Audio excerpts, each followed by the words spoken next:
San Miguel at saka Converge. Yung second game ngayong Friday. So, okay, hindi nag-start si Marcio, nag-start si Wami.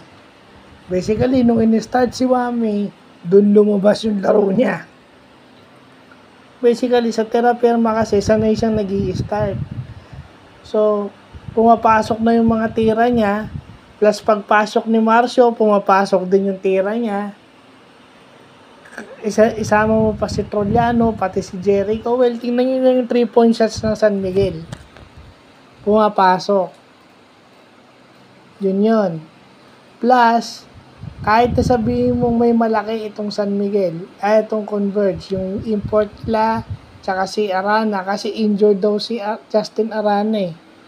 Pero, yung Converge, kayang-kaya ni Junmar yun sa lakas. Strength-wise, mas malakas si Junmar. So, nakita nyo, ang daming rebound si Junmar. No?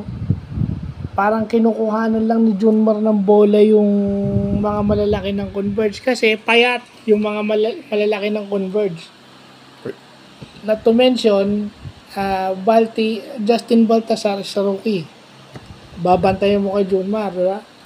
So, at least si Arana, dahil nga hindi siya naglaro, dahil injured nga, hyperextended knee, may experience na yun ng isa o dalawang season o I think 8 conferences na binabantayan niya si Junmar. So, yun ang na-miss ng Converge.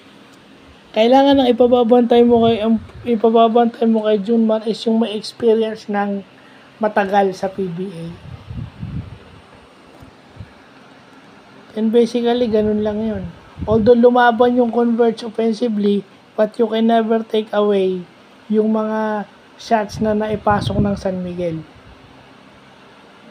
Dahil pumapasok yung 3-point shots, nag-o-open yung lane. Pag open yung lane yan, si CJ Perez, Jericho Cruz, Trollano, dyan sila nabubuhay.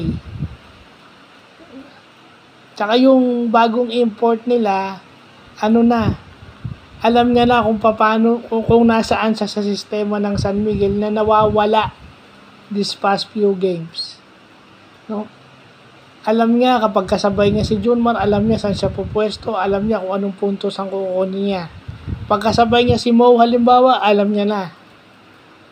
So, yun, it takes a while bago makabisado ng import yung sistema mo.